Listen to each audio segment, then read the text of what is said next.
בית, צריך לנהל אותו, ילדים, חוגים, זה ללכת, זה צריך לאכול, זה חולה, זה בולה, זה... אותו דבר העסק שלנו, זה גם ילד.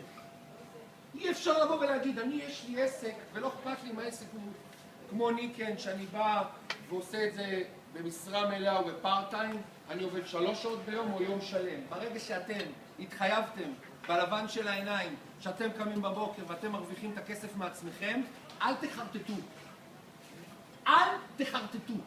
אל תגידו לי, יש לי טון, יש זה, מתחרים שלי אוכלים לי את הלבלב, קשה לי.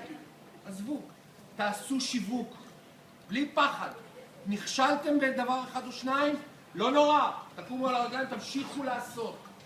תסתכלו על הסדר יום שלכם ועל הניהול זמן שלכם. ובן אדם הוא מה שהיום יום שלו. אל תהיו עסוקים רק במקצוע, תהיו עסוקים גם בללכת לפגישות, תהיו עסוקים גם בלבנות לעצמכם פרזנטציות במקומות אחרים, תבנו שיווק באינטרנט, תבנו שיתופי פעולה.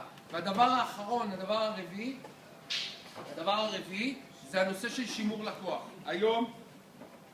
היום לקוחות זה דבר מאוד מאוד מאוד מאוד קשה לשמר. מאוד מאוד קשה לשמר.